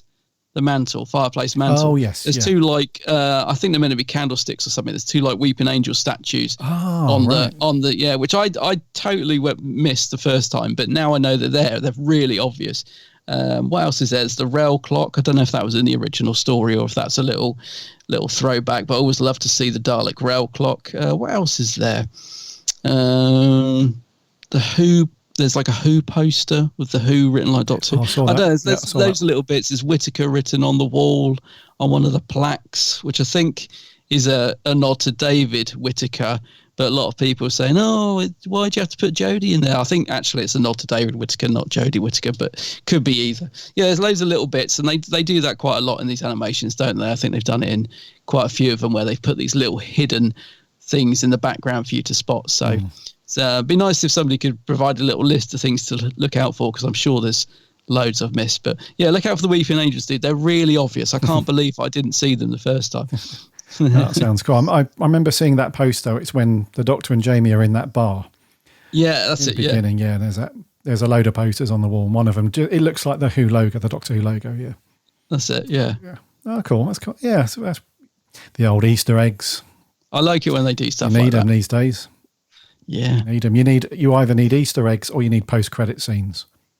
That's right. One of the two, or both. Yep. Okie dokie. I think I've got nothing else to do. Let's put a score on this then. I think it's you to go first, I think. No, it's you this time. It's you this time. Okay, I will give this a 7.5 out of 10. 7.5. Yeah. I'm really stuck. That's why I wanted you to go first. I feel like giving it a 7.5, but I feel like that's too low. I'm going to give it an 8. I'm going to be a bit generous on this one. Okay. I'm going to give it an 8. Yeah. I'm really stuck between those two scores. I'll go 8. Oh, okay. Yeah. But I do feel I'm being a little bit generous because it is padded. It is massively padded, but I like it overall. So yeah, I'll read you. Yeah. So there was some, I gave it a 7.5 because, although I think it's a really good story, don't get me wrong, I think it is a good one. I didn't enjoy it as much as some of the other Dalek stories. So the Dalek Invasion of Earth, we both gave that an 8 each. So I enjoyed that one a little bit more.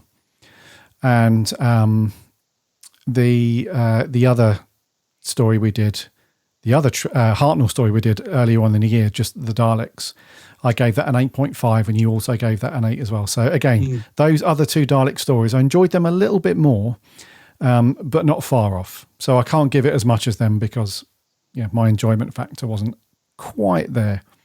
But it's still a good story, good watch.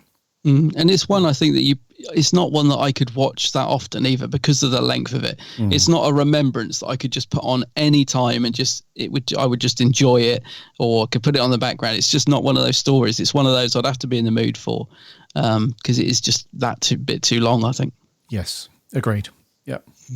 Okay, so 7.5 for me then and an 8 from him. What did our listeners think? We had 7 audio clips in this week, so thank you very much, guys, for being busy on that. Let's kick off. This is Mr. Neil Campbell. How's it going, lads? I'll be honest, I've always found it a bit difficult to watch the animations apart from the invasion, and I think that was only because there was only the 2 episodes of it that were animated. But that being said, the animation for the Evil of Daleks here is absolutely superb. They've done a really good job. It's just a shame the story itself, which is a classic, doesn't exist in its original form. Patrick Troughton is brilliant as always. He's such a good Doctor. The way he plays that scene where the Dalek bursts through the door and just shouts his name, I thought that was amazing. It's just that pan of him, on the camera is class. And do you note the ferocity in the Dalek's voice in this story? The scenes as well where the Doctor names the Daleks Alpha, Beta and Omega, with them twirling around and saying friend, I found that really creepy and weird. It's so strange. Like the introduction of Victoria. I mean, the TARDIS is going to need some triple glazing installed there, I think, with her screaming. But listen, it's a really good story. It's an absolute classic. Like I said, I find the animation's a bit difficult to watch, but this one's really crisp and really good. Love the Emperor Dalek as well. So all in, I'm going to give this an 8 out of 10. Cheers. 8 out of 10. 8 out of 10. And yeah, Invasion, I remember that being quite good. Like you said, it's only 2 animated eps, but I remember that they're quite good. Yeah, Invasion animation. Yeah. Yes. And the old triple glazing, Neil. For sure. Yeah. Thank you very much, Neil. Good score there, dude. Moving on, this is Mr. Martin Arnold. Nobody else in the universe can review what we're reviewing, because the Daleks are evil from their little cupboard in Max Fible's lab where they pop out and make him do things. I didn't find it that great. I've been looking forward to this one for a long time. It's okay, and I think it's another one of these ones that suffers from being kind average and also too long. The plot feels very contrived. Things happen because they need to happen. We need Jamie to rescue Victoria because he needs to provide the human factor, the Scottish factor. Let's make all the Daleks Scottish. That would have been interesting. And then you have the big battle at the end where the Dalek Emperor, I always enjoy the Dalek Emperor, turns around and goes, oh, I've got the Dalek factor. And you're like, okay, this show doesn't have the X factor. That's one thing it lacks. It's okay. I always enjoy the animation in these episodes. I think they do a really good job. I like the style of it. It's clean. It's efficient. It's probably easy to do than some super detailed thing like the 10th Planet. I'll give it 7 Dalek rides out of 10. Look, Jamie, they're taking me for a ride. I know the feeling, mate. Cheerio. Martin. Yeah, Martin. Yes, bit of a mixed bag there for Martin by the sounds of it. Yeah, Martin not feeling that one. Which is weird. For some reason, I thought Martin was going to like this one. I don't know why I thought that. Yeah, I just thought this was his cup of tea. Clearly not. No. A bit average there for Martin. Not really feeling it. Thanks for the review, though, dude. Of course. Right, next one. This is Mr. Joe Turner. Evil of the Daleks is an infamous Troughton story, and one we as fans have craved for a long time. Overall, I enjoyed the story. The plot is incredibly innovative, and the idea of giving Daleks human characteristics is really interesting and makes for some funny scenes, particularly when Troughton rides a Dalek and plays games with them. The cast are great in this. The dynamic between Jamie and Troughton in this story is terribly intense, with Jamie going as far as to question the Doctor's motives. Meanwhile, Troughton is great. He's a bit darker in this episode, doing anything possible to prevent the Daleks from succeeding. It's the closest we get to Troughton adopting the title of the Time Lord Victorious. It's a shame Victoria isn't utilised more. I mean, all she really does is cry in this, and Maxwell is absolutely mad with the idea of ultimate power, and provides us with a flawed character. The story is directed really well, especially when the Emperor is revealed. I love the Emperor Dalek. He was really cool and had a commanding presence on screen that strikes fear into the audience, and the final battle scene is epic, and there is a lot of impactful deaths, like Kemmel, that are quite unexpected. In saying that, I do think it's way too long, and it does drag in the first 3 parts. Also, I feel there is way too much time spent in the Victorian setting. I wanted more scenes on Skaro. Finally, the animation is brilliant. It's clear to see a lot of time has been spent making sure the final product is the best it can be. And that final shot of the Dalek eye stalk is a great way to close the episode, implying the Daleks live on. So overall, I'm going to give this episode an 8 out of 10. Thank you. An 8. Another 8. Same as me, yeah. Yes, another good score, that one. And the way that Max the Ball carries on, I think Joe brought up a good point there. It does give you Emperor Palpatine vibes at times from Star Wars, doesn't it? Yeah. Defo. Okay, another good score. Thank you very much, Joe. This is now TN66. The Eve of the Daleks is one of my favourite Patrick Troughton stories, and also one of my favourite Dalek stories, and one of David Whittaker's best scripts. I love seeing the Daleks in Victorian London, and the threat the Daleks hold over all the characters gives the story a lot of menace. I love how this story explores the relationship between the Doctor and Jamie, and challenges the morality of the Doctor, with the Doctor manipulating Jamie, and Jamie having an active role in the plot, in proactively trying to rescue Victoria, who I feel is introduced well with the implied romance between Jamie and Victoria, and the trauma she goes through.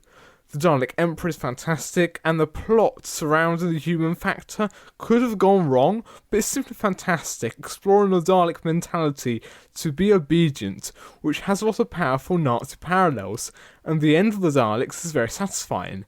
It has too many characters and a few padded moments, but overall, I love it. I'd give it a 9 out of 10. Oh. Loves it. TARDIS Net loves it. A 9 out of 10, that's the highest one so far. Very cool, yeah.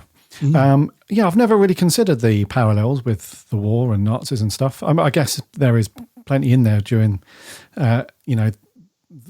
TV back in the day, in the 60s and stuff. But yeah, I never really thought that, yeah. Thank you very much to TARDISNet, 66. A 9, big score. Right, I think we got a newbie this one. Love a newbie. A newbie reviewer. This is Jamie Helston. I was lucky enough to see the new version of Evil of the Daleks at the BFI back in September. And one of the points that they said during that screening was that because of lockdown, the animators had had much longer to work on this than they would have done normally. And I think for me that definitely showed, because I think this is the most polished animation that we've seen yet. Now, I mean, they obviously will never have the money or resources of Disney or Pixar, but I thought it looked pretty good on the big screen. I was struck at the level of detail and how good it looked. And despite being 7 episodes long, it didn't drag, which is more than can be said for some of the other longer Doctor Who stories in the 60s. And ultimately, I thoroughly enjoyed it. I thought it was the best one yet. I mean, you always approach a story like Evil of the Daleks with a certain amount of trepidation. It's long been held as a classic. Sometimes when you see these sort of restored or sort of reimagined stories, that reputation can be a good thing and well-deserved. Other times it's a bad thing and it's not so well-deserved. Some of these stories have aged, pretty badly. But I thought Evil of Daleks, yeah, it was one that I was glad that they've restored and brought back to life. Positive one there, I think, from Jamie. Yeah, it's interesting. The lockdown, I hadn't really taken that into consideration. I think they did mention that now. Yeah, I'd forgotten about that. Yeah. I think that's probably why a lot of people have not really had too many complaints about the animation, I think, because, if they've had that extra time to give it some polish and spend a bit more time on it, then, yeah, that's all good. Yeah.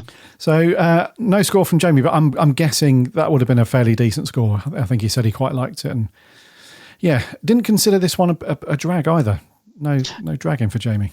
No, but do you know what's weird, mate, is that I don't remember sitting at the BFI feeling like it dragged. I don't know if it's just being in the big screen and there was sort of laughter in the right moments. I don't remember sitting there thinking, oh, episode 4, this is dragging at all. Don't know, maybe it's just a different environment to watch it in, but yeah. Yeah, it's definitely whereas I definitely felt that this time. Yeah, it's definitely a different vibe in the cinema. Yeah. Defo, yeah. Anyway, thank you very much, Jamie, for your first review. Very much appreciated. 2 more. First one, Toby Coleman. Let's do it. So, Eve of the Daleks, it is one that has been asked to be animated for years, and it finally has. I mean, I remember somebody drawing on Twitter for over a year to get it animated, but here it is. It's really enjoyable. I mean, the Doctor and Jamie and their complicated relationship and how the Doctor was lying to Jamie just so he could stop the Daleks. That was really cool. The whole concept of the time travelling back to Victorian era and the human Dalek factor, which is I'm pretty sure is a plot point that has come up time and time again. Daleks trying to become humans they end up being more Dalek-y. It's not sure that Victoria did loads, but for an introduction story, she was quite good. I'll give it 9 Alchemy Secrets out of 10. Bye. Alchemy Secrets. 9. Another 9, so two high scores now. Another 9, yeah. Another good review. Thank you very much, Toby. Alchemy Secrets, love it. Right, last up, this is Seb Lane. Hello, Gary and Adam. It is finally that time to do an audio review. I haven't done one in a while, so, I'm going to get back into the rhythm of it. But this week it's Evil of the Daleks, which I finished watching last week, so this is rather convenient.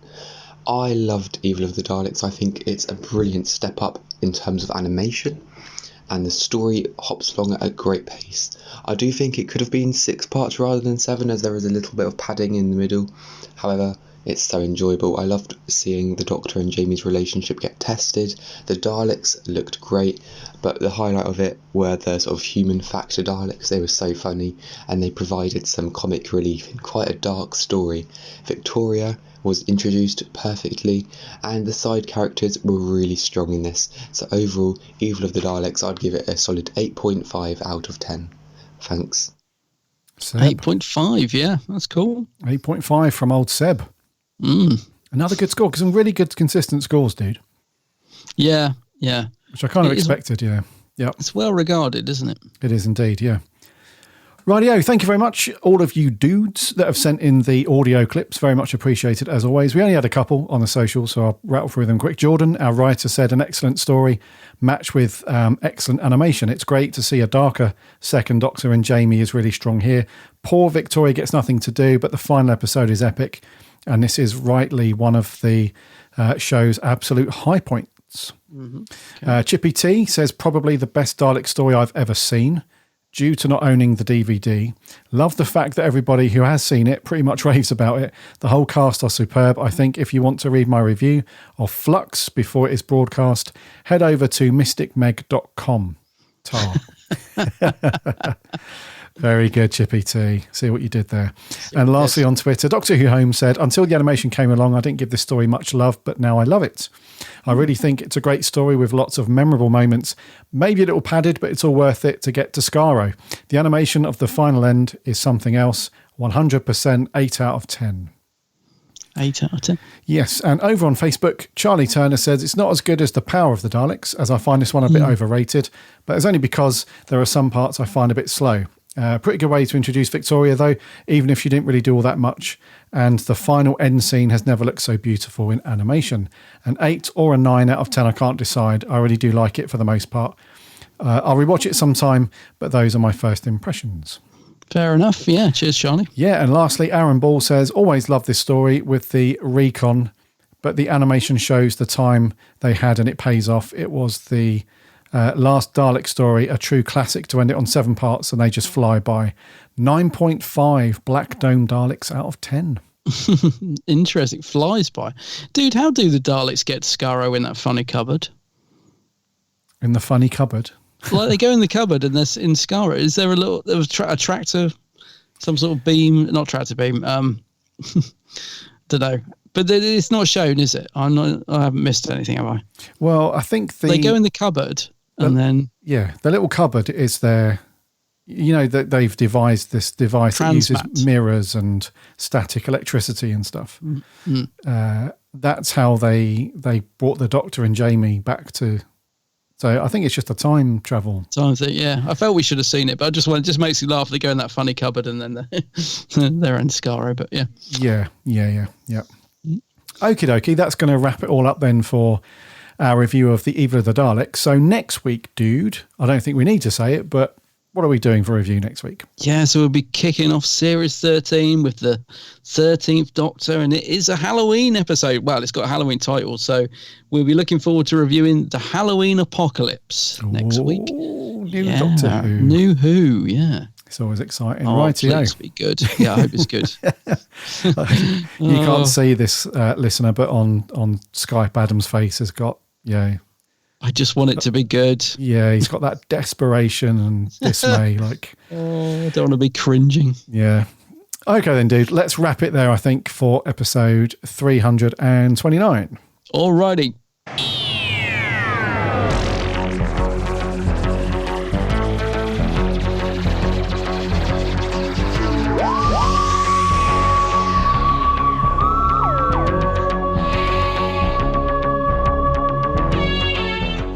Thank you very much for listening to episode 329 this week. It was great to have you here, as always, listening to us waffle on about everything Doctor Who. Some really good scores for the Evil of the Daleks. Thank you so much for those of you that sent in your audio clips. Much appreciated, as always, and those of you that jumped on the socials. Some really good scores. I think overall the average is probably about an 8.5, something like that, which is very cool. Next week, as Adam said, we're jumping into Series 13, which comes out this Sunday. So set your clocks and your alarms and all that stuff. Remember, it's on at a different time than usual. So Sunday evening, episode 1, The Halloween Apocalypse. So goes without saying, you need to watch it because we need your reviews next week. So make sure you give it a watch because we'll be doing that next week. In the meantime, make sure you follow this podcast on whatever podcast app you listen to your podcasts on.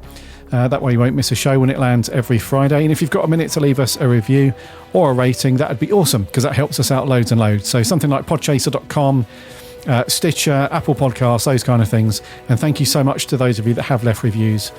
Your words are very kind, very awesome. So thank you. Thank you very much for that. Make sure you head over to the website too, bigblueboxpodcast.co.uk. Listen to all the eps over there for free and read all the reviews and articles from our writers there. Very cool stuff. And you can also link off to the social accounts, Instagram, Twitter and Facebook. Come and give us a like and a follow over there so we can chat with you about Doctor Who throughout the week between episodes. And we have a free Discord server as well. Again, the link is on the website. Come and jump over there and chat Doctor Who with other Doctor Who fans. And as I mentioned earlier, you have to go and check this out, of course. You must do it. Obey. Now. Obey. Go and check out Adam's channel on his YouTube, which is The Geek's Handbag. Indeedy, yes. In fact, I forgot earlier, I will have a new video out by the time this podcast go out of me traipsing around B&M stores trying to find the Sensorite set. Go and check that out. And I'm on the socials, Instagram, Twitter. What's the other one? Facebook. Yeah. But not TikTok, ladies and gentlemen. Haven't made it on there yet. Not TikTok, yeah. So go and check out Adam's stuff. Go and give him a like and a subscribe and all that. Until next week, enjoy the Halloween apocalypse. My name's Gary. My name's Adam. And remember, Allons-y.